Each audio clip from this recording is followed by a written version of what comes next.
जी अस्सलाम वालेकुम नाज़रीन, मैं हूं शफीक यासीन राना और आप देख रहे हैं समरियाल न्यूज़। इलेक्शन 2024 की जिस दिन से इलेक्शन 2024 अनाउंस हुए इलेक्शन डे तक और आज तक इलेक्शन होने के बाद भी समरियाल न्यूज़ अपने देखने वालों को अब तक लम्हा ब लम्हा बाखबर रखे हुए है और पूरी कोशिश की है कि समरियाल न्यूज़ ने कोई भी ऐसी खबर, कोई भी ऐसी अपडेट अपने यूट्यूब चैनल देखने वालों तक कोई रह ना जाए जो हमारी तरफ से जो पहुंच ना पाए।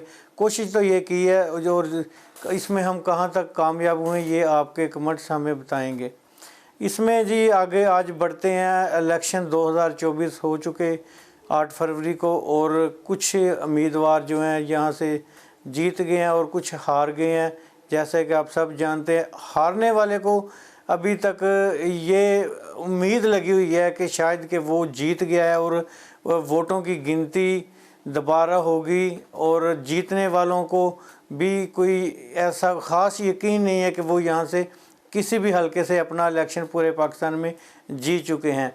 एक आज हम बात करेंगे, नवाज शरीफ इस बार जो है वज़ीर आज़म की दौड़ से बाहर हो चुके हैं।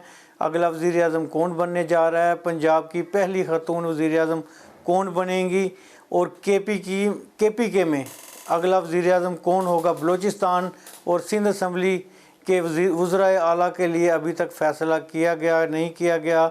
सियालकोट के किन हलकों से जीतने वाले उम्मीदवारों के नोटिफिकेशन जारी हो गए, कौन रह गया कौन नहीं रह गया।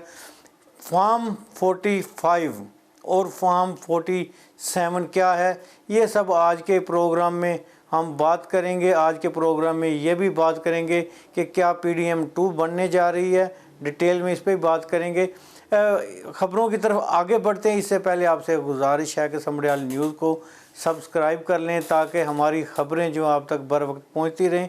समरियाल न्यूज़ आपका अपना चैनल है और आपकी जो तावन से ही ये समरियाल न्यूज़ आगे बढ़ रहा है। समरियाल न्यूज़ को देखने वालों का यहाँ से पता चलता है कि जब मार्केट में, बाज़ारों में, कहीं फील्ड में निकलते हैं तो लोग हमें मिलते हैं, वो कहते हैं कि समरियाल न्यूज़ बहुत अच्छा जा रहा है, आप ऐसे ही अपने वीला करते रहें और समरियाल के अवाम को और पाकिस्तान के अवाम के लिए पॉजिटिव ख़बरें जो है वो लेकर आते रहें।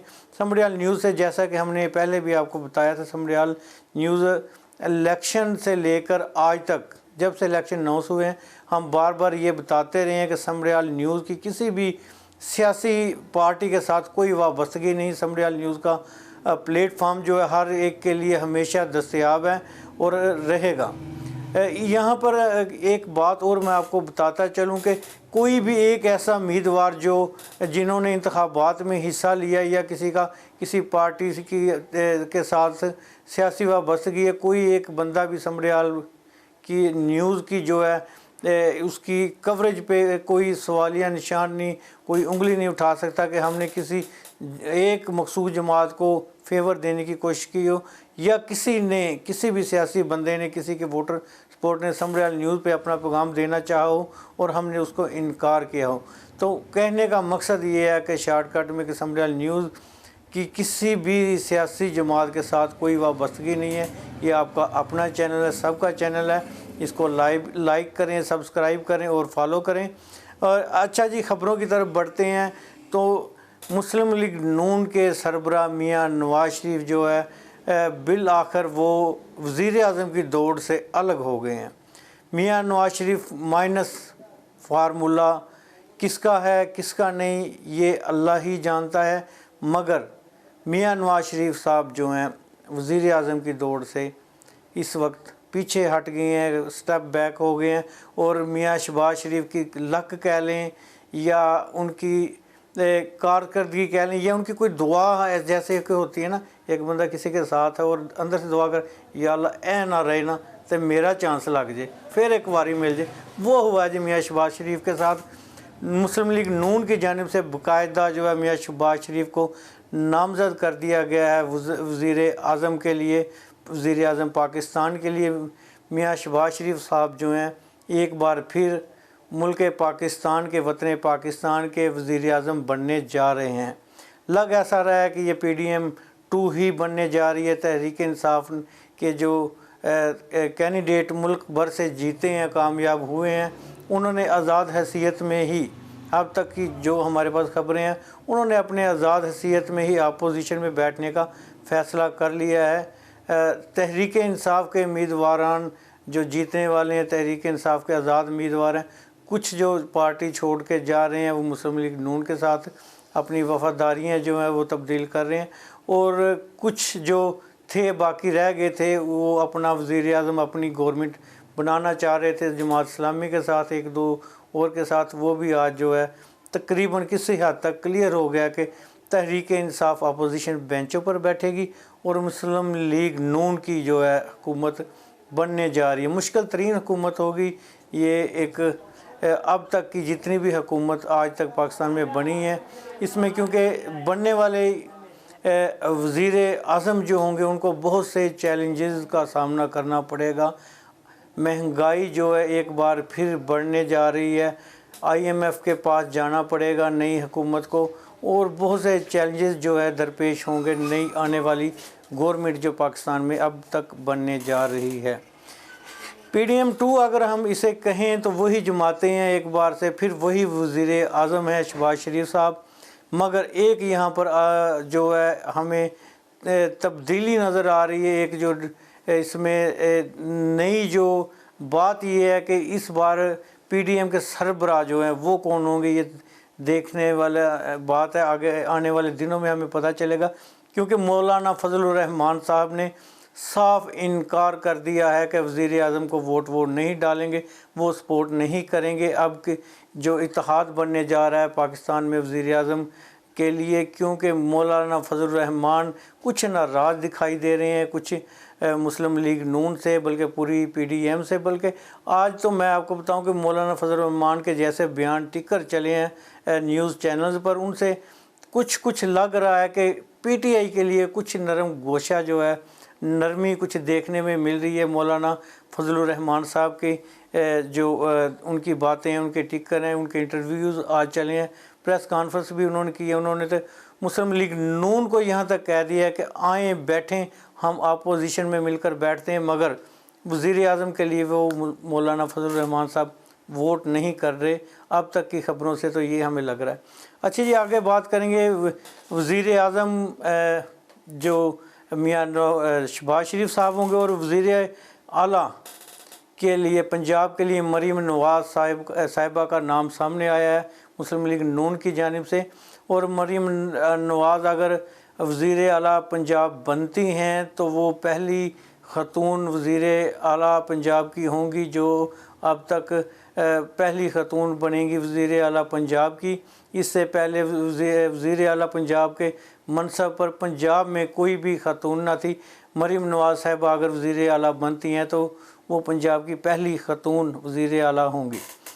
सिंध की अगर हम बात करें तो सिंध के और बलूचिस्तान के वज़रा आला का अभी तक कोई फ़ैसला नहीं किया गया, किसी भी पार्टी की जानिब से कोई नाम जो है वज़ीर आला के लिए सामने नहीं आया। वज़ीर आला सिंध और बलूचिस्तान में कौन बैठेगा वज़ीर आला की कुर्सी पर, ये अभी आगे देखना है। सिंध की हम बात करें तो मुराद अली शाह एक बार फिर से सिंध की वज़ीर आला बनने के लिए, सिंध के वज़ीर आला बनने के लिए एक मज़बूत उम्मीदवार हमें दिखाई दे रहे हैं। और KPK में जैसा कि PTI की हुकूमत बनने जा रही है, और उन्होंने PTI ने अपना वज़ीर आला के लिए अली मीन गंडापुर साहब का नाम जो है वो उन्हें नामज़द कर दिया है। अली मीन गंडापुर KPK के नए वज़ीर आला होंगे, मगर देखना ये है क्या वो वज़ीर आला बन पाते। 9 मई के मुकदमात में भी वो जैसे कि उनका नाम है तो वज़ीर आला के उम्मीदवार हैं KPK के अली मीन गंडापुर साहब। आगे चलते हैं जी, सियालकोट की हम बात करेंगे। सियालकोट के 5 कौमी असम्बली के हलके हैं, NA 70, 71, 72 और 73 और 74। इनमें से इलेक्शन कमीशन की जानिब से जो है 4 सियालकोट के कौमी असम्बली के हलके हैं, उनके नोटिफिकेशन जो कामयाब उम्मीदवार के जो हुए हैं यहाँ से उनके जो है नोटिफिकेशन जारी कर दिए गए हैं। मगर NA 74 जो समड़ियाल का हलका है, सियालकोट की 5वीं सीट है, इसके जो है नोटिफिकेशन अभी तक जीतने वाले उम्मीदवार ब्रिगेडियर असलम गुमन साहब हैं, राना शमीम साहब के मुकाबले में ये इलेक्शन जीते हैं। और राना शमीम साहब को मैं आपको बताता चलूँ कि राना शमीम साहब 2002 से अब तक 2008 है, 2002 है, 2013 और 18 और ये 2024 तक नाकाबिल शिकस्त रहे हैं यहाँ से कौमी असम्बली का हल्का NA-74 से। लेकिन इस बार उन्हें शिकस्त का सामना करना पड़ा है। और जो हम तक ख़बरें पहुँच रही हैं, जितना कि हम राना शमीम साहब को जानते हैं, उन्होंने अपनी हार जो है वो तस्लीम कर ली है। और एक अच्छे सियासतदान और अच्छे जो है लीडर की यही निशानियां होती हैं। अगर वो हार गए हैं तो वो अपनी हार को एक्सेप्ट करते हैं, जीतने वाले उम्मीदवार को मुबारकबाद पेश करते हैं। लेकिन यहाँ पर मैं आपको बताता चलूँ कि अभी तक हमारे सामने NA-74 कौमी असम्बली के हल्का से जीतने वाले उम्मीदवार का नोटिफिकेशन इलेक्शन कमीशन की जानिब से अभी तक हमारे सामने तो नहीं आया। अगर आ भी गया और जब तक हम ये व्लॉग रिकॉर्ड कर रहे हैं अभी तक तो नहीं है। और हल्का PP 52 से जी नून लीग के अरशद वड़ैद साहब जीत गए हैं यहाँ से। और PTI के उम्मीदवार जो हैं वो दूसरे नंबर पर यहाँ पर रहे हैं।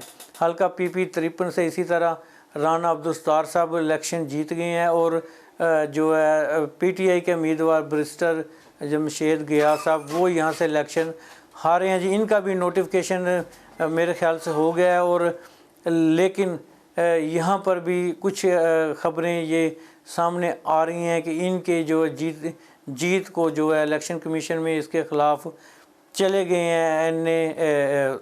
हल्का PP 52 और 53 के हारने वाले जो PTI के उम्मीदवार हैं, दोनों ही इनकी जीत के ख़िलाफ़ इलेक्शन कमीशन में चले गए हैं। अपीलें उन्होंने कर दी हैं। लेकिन देखना ये किस हद तक कामयाब होते हैं।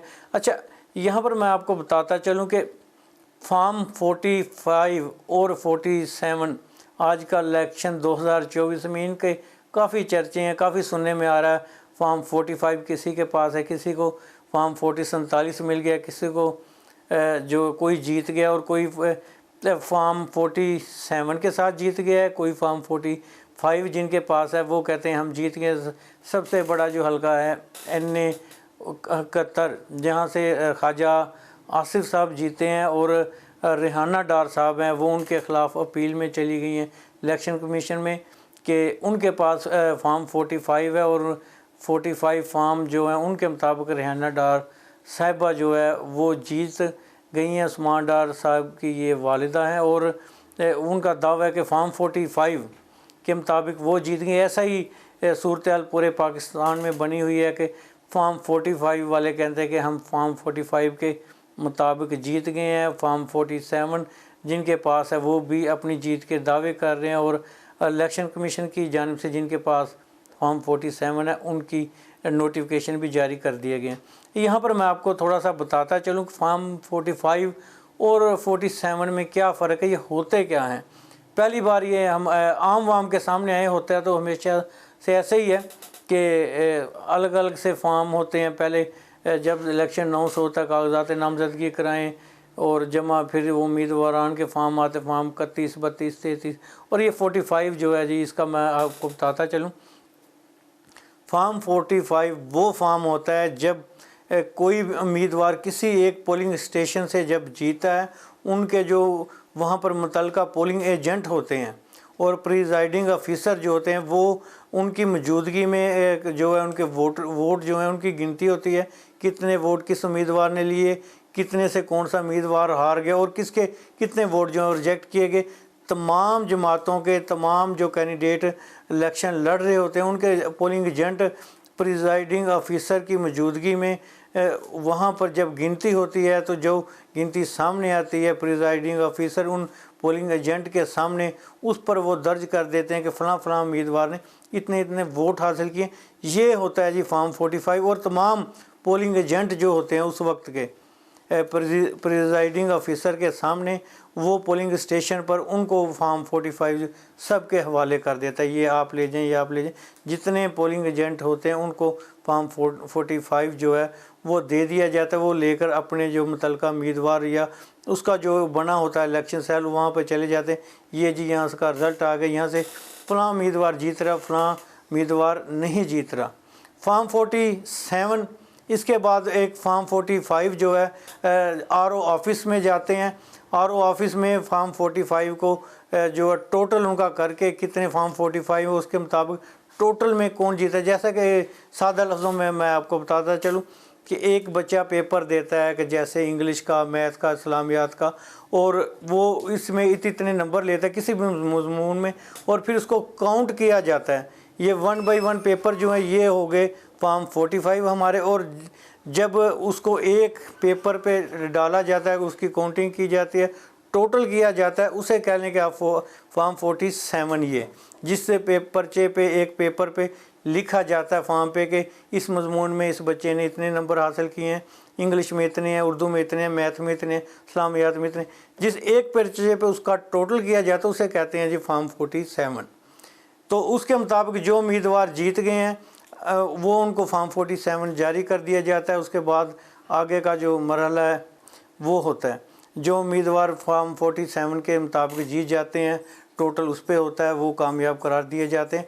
ये थी जो फॉर्म 45 और 47 का अगर मैं आसान लफ्ज़ों में आपको समझा पाया हूँ। तो अभी इलेक्शन 2024 के बाद की पैदा होने वाली सूरत हाल के आफ्टर शॉक्स जो हैं वो जारी हैं। कोई किसी भी उम्मीदवार को अभी ये यकीन नहीं है कि वो इस साल कैसे जीत चुका है तो उसकी जीत बरकरार रहेगी। हारने वाले भी उम्मीदें लगा के बैठे हैं कि उनकी अपीलें होंगी, दोबारा गिनती होगी और फॉर्म 45 के मुताबिक वो जीत चुके हैं, शायद कि वो बाद में जीत सके।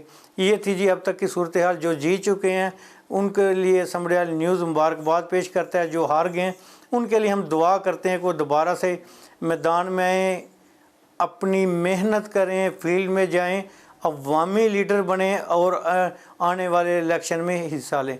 अब तक के लिए इतना ही, इजाज़त दीजिएगा। अल्लाह हाफिज़।